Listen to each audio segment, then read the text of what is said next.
How we doing, everyone? A week on Saturday, the date is June 4th, and that is relevant to me because June 4th, 2016, that is when I realized a lifelong dream and I finally became UFC middleweight champion of the world when I knocked out Luke Rockhold in the first round at the beautiful Forum in Los Angeles, California. So, seeing as that's coming up soon, and it was about this kind of time in the year when I found out I was having the fight, I'm going to take you through the story. So, start of the year, I fight Anderson Silva, back and forth fight, that goes great.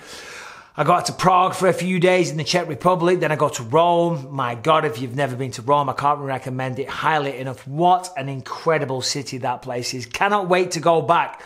Anyway, I fly home with my wife and I'm working on Fox Sports, hosting UFC Tonight with the legendary Kenny Florian. Shout out Kenny, hope you're well, my brother. We're on commercial break. Okay, and I get a phone call from my agent and he says, Mike, the audition tape that you did a few weeks ago, they really like it. And I think you might have a shot of getting the part of Hawk in the new Triple X, The Return of Xander Cage, starring Vin Diesel, Samuel L. Jackson, Ice Cube, and many other great actors. So, of course, I was very, very excited. And sure enough, I got the part. 3 days later, I'm on a plane and I fly up to Toronto, Canada. An amazing city, had a great time there, beautiful people.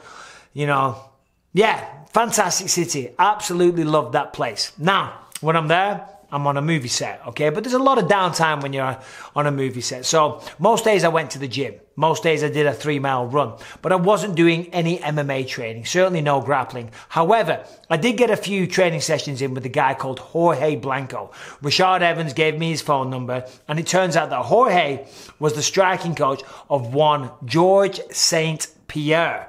I had about 4 or 5 training sessions with this guy, so not very much, but enough for him to find out that I only had one eye so he could coach George to beat me just a year later. But still, that's a conversation for another day. That's another story. We're here to talk about Rockhold and 199.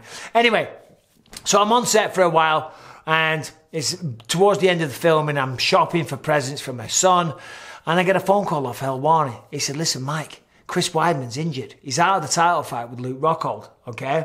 This might be your opportunity to get that long, elusive title shot. So I text Dana. I said, hey, listen, if either of those pussies can't make it to the Octagon, you know where I am. Him and Lorenzo messaged back, said, listen, Mike, we love you, laughing emojis, all the rest of it. We love you, but our first choice is Jacare. If Jacare says no, then you get the shot.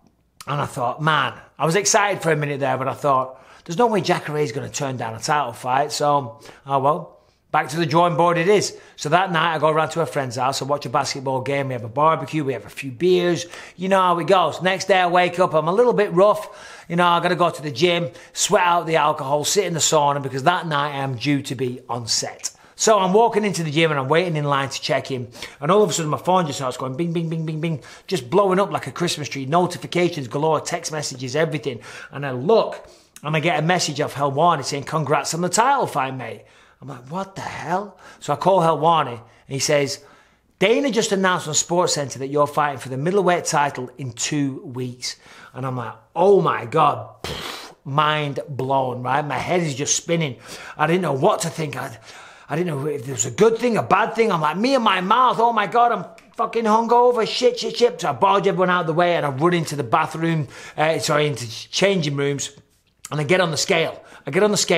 217 pounds, something like that. And I'm like, oh my God. Never mind 186. I'm going to be 185 championship weight in 2 weeks, right? I'm 32 pounds over.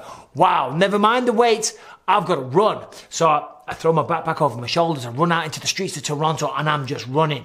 But the problem is there's a traffic light every 30 seconds and I don't want to stop. So I'm just running out into traffic. Cars are slamming on, they're pressing the horns and stuff. I'm sidestepping, almost getting run over. And I'm running and running and running. Dana White calls me. We discuss the fight. We negotiate terms as I'm still running. And I continue running. And as I'm going, the negativity starts to creep in. And I start having all these doubts. And as I'm running, I'm just thinking, oh my God, this is just so typical. I've wanted a title fight my entire life, okay? And now here I am. I've got it on 2 weeks' notice against a guy that's already beaten me. I haven't been near an MMA gym in 3 months. And I've still got to finish filming Triple X. Still got 2 days left on set. I'm like, oh my God, I am destined to fail. I'm never going to get another title fight, and everyone's going to say, well, he was never that good to start with. Anyway, Jason Perillo calls me and we're talking on the phone and I'm telling him how I feel. And he's like, Mike, you've got to stop having these negative thoughts, okay? He said, listen, you just beat Anderson Silva, the greatest of all time. The training is done. You've been training your entire life for this moment. He said, you're running now. How long have you been running? I said, I don't know, like 40 minutes. He said, pretty good pace? I said, yeah, not bad actually. He goes, see, you're always in shape, Michael. You're in shape, right? You don't need to learn how to fight, but stop having these negative thoughts. Finish your filming and then come home and let's win a goddamn world championship. I thought, you know what? You're absolutely right. So anyway, turned up on set, made the announcement. I said, listen, you know, I'm fighting for the world title fight. Everyone thought I was crazy. Vin Diesel even said it was a preposterous thing to do. If you see on my documentary, very funny scene. But yeah, so I had my 2 days. I flew home. I landed in Orange County, California, at John Wayne Airport. From there, I went straight to the gym. And I get to the gym with Jason Perillo and Brady Fink, my jiu-jitsu coach. I've been working on a few things, but in the back of my mind, I can just feel the pressure, you know. And I'm lashing out and I'm angry because it's the pressure, right? And Jason Perillo gave me some advice that I'll never forget, and it changed my perspective on everything. He said, listen, Mike, you're in a very blessed position. He said, you're fighting for the middleweight championship of the world. So many people want to be in that position, but it's you. And we think you're going to win.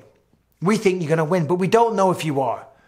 And if you don't, no shame, but this will be the absolute precipice of your career. This is the highlight of your career, fighting for the world championship on pay-per-view. Everyone all over the world will be watching. This is as good as it's potentially going to get unless you win. He said, now you can go through this next 2 weeks like a bear with a sore head, being angry at everyone, or you can have a smile on your face and you can think, wow, how lucky I am, and enjoy this entire process. And I thought, wow, you're absolutely right. And it was just that change in perspective, you know, and I did it for the next 2 weeks. I was happy, and we had one of the best mini camps of our entire life. I'm talking of a camp, I mean, it was non-existent. We had 1 week to train, and then it was fight week, you know, but everything just went perfectly. I ran every day with Callum and my dog Dito. I sparred with Jalen Turner, a lightweight, but he's 6'3", so he's very tall and he's a southpaw. I did everything I could. I trained for a week, and then it was fight week, and we went up to Manhattan Beach, right by the Forum, as I say in California, near Los Angeles. Anyway, when we get there, I'm feeling good, right? Because I couldn't overtrain. I always overtrain. Jason Perillo always used to say I would mind fuck myself because I wanted it so much. I wanted it so badly. I would let it stress myself out. I would have anxiety, or I would just train so hard because I wanted to win so bad. And that can be a gift or a curse. It takes confidence to take a day off. But I would always drive myself into the ground. I would always train more. But sometimes less is more. And on this occasion, I didn't have an opportunity to overtrain because I only had a week, and that was a huge blessing in disguise. Now, obviously before the fight, we got the pre-fight press conference, which we had, and that was definitely a win. I would say it was a 10-8 round for me. Of course, Luke came out and he was trying to be philosophical and all the rest of it, and I came out with the conceive, believe, achieve line. Conceive, believe, achieve. Shut the fuck up. And I was just feeling great. I was having a lot of fun. People were loving it. And I felt on top of the world. And it's just the perfect energy to go into a fight like this. Then it came the weight cut. The weight cut was fantastic. As I say, I was 32 pounds over. It was the easiest weight cut of my entire career, which is just bizarre.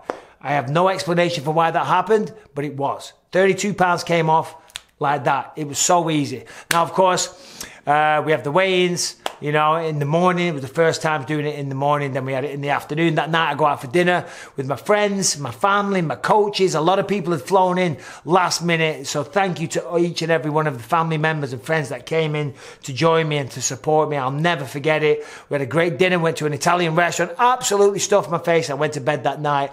I was about 208 pounds, something like that. Now, wake up and it's fight day. Go and have breakfast, take a little nap, and then I want to have a workout. Because I've seen John Jones do it, okay? And after this is every time after a weight cut on fight day, I would always work out. Because when you have the weight cut, you put yourself through such a strenuous day. You almost kill yourself. So the first time you start up the engine, your heart and lungs, you don't want it to be in the fight. As I say, you've almost killed yourself. So you want to get the engine running. You want to get the blood pumping. you know, so we had a workout in the hotel at about 12 o'clock, 1 o'clock, something like that. Felt good, nothing crazy, just hit some pads, a light little roll, do a few drills, and then when I tried to take a little nap, and then before we know it, it's time to head over to the arena for the fight. And anyway, we're at the arena, and I remember walking out, and I just felt great. I felt so loose, and my body felt amazing. I just felt on point, and I felt no pressure. Going into this one, listen, it's true. There was no pressure, right? Nobody expected me to win. I was a 10-1 underdog, but there was a lot of people back home, the British public, my family all over the world. They wanted me to win, and there was a lot of people who knew that what I was capable of. And Luke Rockhold knew what I was capable of as well. The first fight never went my way, but in the first fight, because remember, I've only got one eye, right? That was a big secret at the time. But in the first fight, I had a big cut over this eye. So blood was pouring into that eye. And I always wanted another chance to fight Luke, because in that first fight, the blood was coming in the eye and I couldn't see anything. And I was wiping the blood out of my eye and I got kicked in the head. And fair play, he got a beautiful finish. But I knew I could do better, right? And that's what really stung about that one. So coming into this one, I felt absolutely fantastic. And I'll never forget it. When we squared up, right, we went to touch gloves. I said, touch, and Luke's like, no, no touch, no touch. And as I'm walking back to my corner, I'm like, what's that? No touch, no touch. I'll touch you in a second, motherfucker. And the reason I'm telling that story is because it just shows the level-headedness, the calmness that I had. That's how you want to be. And it took me a long time to figure it out. You want to be cool, calm, and collected. You never want to be emotional or in a frantic state, right? You got to be calm. But going into a fight against one of the best in the world champion, in a sport where you can receive real damage, life-changing stuff, staying calm in those situations is incredibly difficult. But that's where experience comes into play. But on this occasion, because I felt no pressure, because I couldn't be overtrained, because everyone expected me to lose, I felt no pressure whatsoever. And I thought, do you know what? I'm just going to go out there and I'm going to give it my best goddamn shot. Anyway, fight starts, round one, we're off, and we're there, and I'm feeling good. I'm feeling nice and loose. Obviously, I'm thinking, I probably can't go 5 rounds. I haven't done a full training camp. If we go 5 rounds, that's a massive advantage to him. Normally, my cardio was always a gift or an advantage that I had over my opponents. I would try and wear them down with my pace. But on this occasion, I'm like, I got to dig those heels in, and I got to swing for the fences. And anyway, in training camp, Jason always said, the left hook. The left hook is there. We saw videos of him on the countdown where he was like doing these exercises. And even on the exercises, he had his chin up in the air and his left hand down. So when he's here like that, sorry, the right hand's low, it's open to the left hook from me. And Jason said the left hook, and we drilled and we drilled and we drilled. And anyway, he's coming in. Rockhold's kicking me to the body. Rog was that might have hurt him. I never really felt it. Carrying on, I'm swinging and I'm swinging. And nothing's really significant landing on either side of us. And this went on for a while, and then Luke was coming in. He hits me with a jab. As he hits me with the jab, I come right hook to the body, boom, left hook over the top. And as I come with the left hook over the top, you know when a good punch lands because you get the feedback on your knuckle, and then boom. I was like, whoa, hold on a minute. That was a good one, because I could tell, I could feel it, and then all of a sudden, boom, Rockhold goes down. And I saw it was almost like slow motion. I can't describe it any better than that. When I connected with the left hook, he just went down, you know, like a giant redwood, because he's a big, tall son of a bitch. So he fell down. I was like, oh my God. But then he starts getting back up. And as he's getting back, I'm like, no, you don't, buddy. Boom. Another left hand over the top. Boom. He goes down like a sack of shit against the Octagon. And I'm like, okay, hold on. I've got to be careful here because he's got a very, very dangerous guard. I don't want to be sucked into his guard and his head's down and it's going boom, boom, boom, boom. And I just start teeing off in his head and his head's flying around everywhere. And as I'm punching, all of a sudden, a gigantic forearm just rips my head backwards. It was the best feeling in the world because it meant I'd done it. I'd finally, against all the odds, proved everyone wrong. I became the first ever British UFC champion of the world. And no one gave me a chance. I was a 10-1 underdog. The media wrote me off. Lots of fans wrote me off. Now, of course, I was very lucky. I had my friends, I had my family, I had my wife, my children, a lot of people in Britain and all over the world that were supporting my career. But for the most part, people didn't give me a chance. As I say, a massive 10-1 underdog. But it just goes to show, ladies and gentlemen, if you believe in yourself, if you believe, then my God, you can bloody well achieve. Shut the Anyway, fuck there up. it is. That's how I became middleweight champion of the world. Can't believe it's almost been 6 years to the date. A week on Saturday. Wow, how time flies. Anyway, hope you're all well. Take care.